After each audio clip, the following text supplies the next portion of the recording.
Hello friends, welcome to my channel. మీకు కనుక ఈ వీడియో నచ్చినట్లయితే తప్పకుండా లైక్ చేయండి.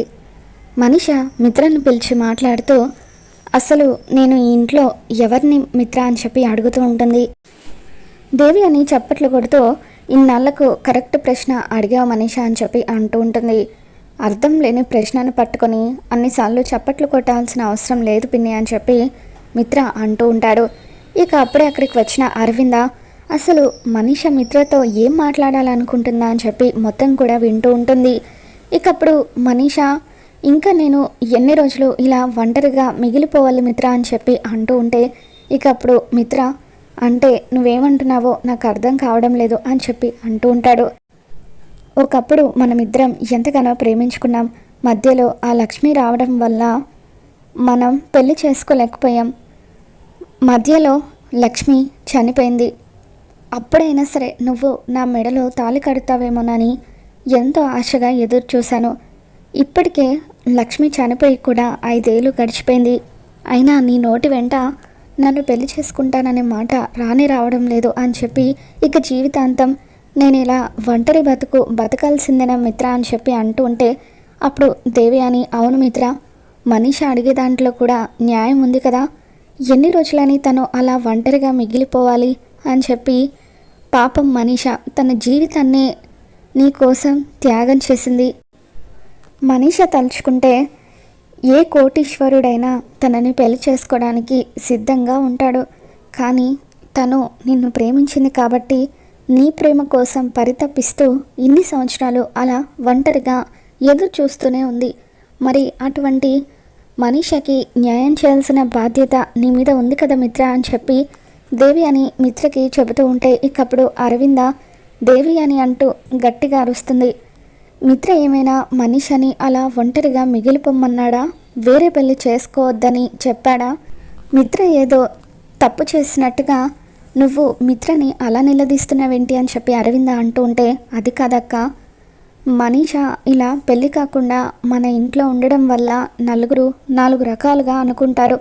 అదే మిత్ర మనీష మెడలో తాళి కట్టేస్తే అప్పుడు ఎవరు ఏమీ అనుకోరు కదా అని చెప్పి పైగా లక్ష్మి ఎలాగూ లేదు కాబట్టి మనీష మిత్రకు భార్యగా ఉంటుంది, లక్కీకి తల్లిగా ఉంటూ దగ్గరుండి జాగ్రత్తగా చూసుకుంటుంది అని చెప్పి దేవి అని అంటూ ఉంటే ఇకప్పుడు అరవింద లక్ష్మి లేదని నీకెవరు చెప్పారు దేవి అని, లక్ష్మి బతికే ఉంది అని చెప్పి అరవింద అంటూ ఉంటుంది. లక్ష్మి బతికే ఉందని దీక్షితులు గారు చెప్పారు. ఆ మాటే నిజం. ఈ ఇంటి కోడలు బతికుండగా మరొక అమ్మాయితో నా కొడుకు పెళ్ళి నేను ఎలా చేస్తాను అనుకున్నావని చెప్పి అరవింద అంటూ ఉంటుంది. దాంతో మనీష దేవి అని ఇద్దరూ కూడా షాక్ అవుతూ ఉంటారు. ఇకప్పుడు దేవి అని మాట్లాడుతూ అక్క, పదే పదే లక్ష్మి బతికుందని మనం అనుకోవడం కాదు, సాక్ష్యాలు కావాలి. లక్ష్మి బతికుందనడానికి నీ దగ్గర ఏమైనా సాక్ష్యాలు ఉన్నాయా అని చెప్పి అడుగుతూ ఉంటుంది. దాంతో అరవింద ప్రస్తుతానికి నా దగ్గర ఎటువంటి సాక్ష్యాలు లేవు దేవి అని, కానీ లక్ష్మి బతికుందని ఖచ్చితంగా నేను సాక్ష్యాలు తీసుకువస్తాను, మీ అందరికీ నిరూపిస్తాను అని చెప్పి అంటూ ఉంటుంది. మరి అలాగని ఎన్ని రోజులు మనీషని ఎదురు చూడమంటావక్క? ఇప్పటికే ఇన్ని సంవత్సరాలు గడిచిపోయాయి, ఇంకా ఎన్ని సంవత్సరాలు అలా మనీషని ఎదురు చూడమంటావా అని చెప్పి దేవి అని అంటూ ఉంటుంది. ఇకప్పుడు మనీష మాట్లాడుతూ ఆంటీ ఇదంతా కాదు, మీకు నేను 15 రోజులు గడువిస్తున్నాను. మీరు కనుక 15 రోజుల్లో లక్ష్మి బతికి ఉందని నిరూపిస్తే అప్పుడు మిత్రని పెళ్లి చేసుకోవాలనుకుంటున్న నా నిర్ణయాన్ని విరమించుకుంటాను. అలా కాదని మీరు కనుక నిరూపించలేకపోతే ఆ మరుక్షణమే మిత్రకి నాకు పెళ్లి చేయాలి అని మనీష అరవిందతో ఛాలెంజ్ చేస్తూ ఉంటుంది. ఇక దాంతో అరవింద సరే మనీష, నువ్వన్నట్టుగానే 15 రోజుల్లోగా లక్ష్మి బతికుందని నేను నిరూపించలేకపోతే నువ్వన్నట్టుగానే నేను దగ్గరుండి మిత్రకి నీకు పెళ్లి జరిపిస్తాను అని చెప్పి అరవింద మాటిస్తుంది. ఇక దాంతో మనీష చాలా సంతోషపడిపోతూ ఉంటుంది. ఇక ఆ తర్వాత మనీష దేవి అని ఇద్దరు కూడా మాట్లాడుకుంటూ ఉంటారు. దేవి అని మనీషతో మొత్తానికి నువ్వు అనుకున్న రోజు దగ్గరలోనే ఉంది మనీష, ఇన్ని రోజులు మీ పెళ్లి గురించి ఒక్క మాట కూడా మాట్లాడని అరవింద అక్క మొత్తానికి ఛాలెంజ్కి ఒప్పుకుంది. మీ ఇద్దరికి పెళ్లి చేస్తానని మాటిచ్చింది అని చెప్పి దేవి అని అంటూ ఉంటే ఇక అప్పుడు మనీషా, ఆంటీ, ఎందుకో నాకు కూడా లక్ష్మి నిజంగానే బతుకుందని అనిపిస్తుంది. అయినా కూడా నేను అరవింద ఆంటీతో ఎందుకు ఛాలెంజ్ చేశానో తెలుసా? ఈ 15 రోజుల్లోగా లక్ష్మి ఎక్కడుందో ముందు మనం వెతికి పట్టుకోవాలి. ఆ తర్వాత లక్ష్మిని నందన్ కుటుంబానికి శాశ్వతంగా దూరంగా పంపించేయాలి. లక్ష్మి బతికుందనే నమ్మకాన్ని చంపేయాలి అని ఇక అలా మనీషా, దేవి అని ఇద్దరు కూడా మాట్లాడుకుంటూ ఉంటారు. మరోవైపు అర్జున్ ఎలాగైనా సరే లక్ష్మి గతం గురించి తెలుసుకోవాలని చెప్పి ఆలోచిస్తూ స్కూల్ దగ్గర భాస్కర్ కనిపించిన విషయాన్ని గుర్తు చేసుకుంటాడు. ఒకసారి భాస్కర్ని కలిస్తే లక్ష్మి గురించి ఏమైనా వివరాలు తెలిసే అవకాశం ఉంది అని చెప్పి ఇక అలా అర్జున్ భాస్కర్ని కలవడం కోసం అని చెప్పి మిత్ర కంపెనీకి వెళ్తాడు. ఇక అక్కడ భాస్కర్ని కలుస్తాడు. ఏంటి సార్, ఎందుకు నన్ను కలవాలనుకుంటున్నారు? లక్ష్మి గురించి ఏమైనా వివరాలు తెలుసా అని చెప్పి భాస్కర్ అడుగుతూ ఉంటే, లేదు, కానీ ఆ రోజు లక్ష్మికి ఏదో ముఖ్యమైన విషయం చెప్పాలన్నావు, విలువైంది తన చేతికి అందజేయాలని అన్నావు కదా, ఇంతకీ ఏంటది, నేను తెలుసుకోవచ్చా అని చెప్పి అర్జున్ అడుగుతూ ఉంటాడు. ఒకవేళ ఎప్పుడైనా నాకు లక్ష్మి కనిపిస్తే ఈ వివరాలన్నీ తనకు చెప్పాలి కదా, అందుకే అడుగుతున్నాను అని అర్జున్ భాస్కర్ని అడుగుతూ ఉంటాడు. ఇక దాంతో భాస్కర్ 5 సంవత్సరాల క్రితం జరిగిన యాక్సిడెంట్లో లక్ష్మి మా దగ్గరికి వచ్చింది సార్. నా భార్యను తన ప్రాణాలకు తెగించి కాపాడింది. 3 నెలల పాటు తను కోమాలో ఉంది.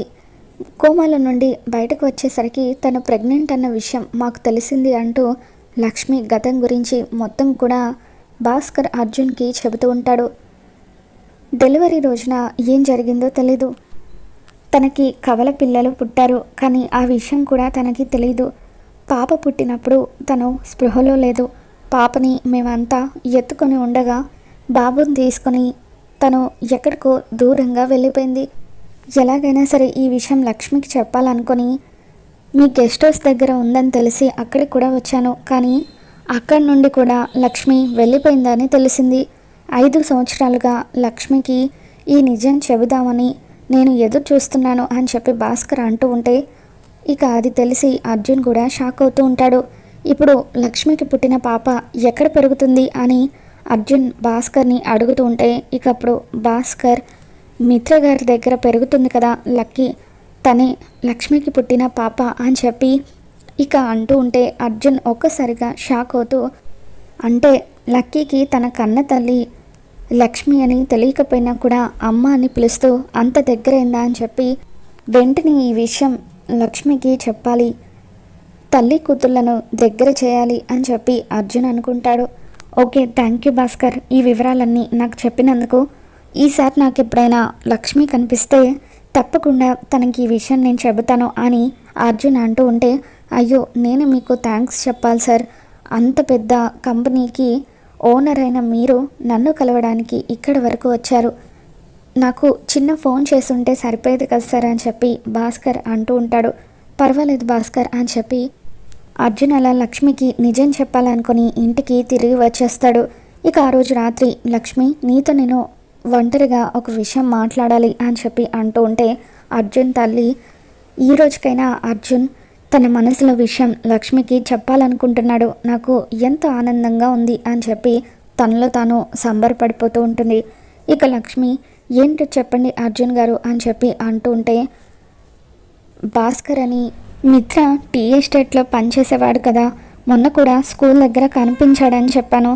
అతను నీతో ఒక ముఖ్యమైన విషయం చెప్పాలని అనుకుంటున్నాడు, అదేంటో తెలుసుకోవాలని లేదా అని చెప్పి అర్జున్ అంటూ ఉంటే, లేదు అర్జున్ గారు అని చెప్పి లక్ష్మి అంటూ ఉంటుంది. ఒక్క నిమిషం లక్ష్మి, నేను చెప్పబోయేది విను.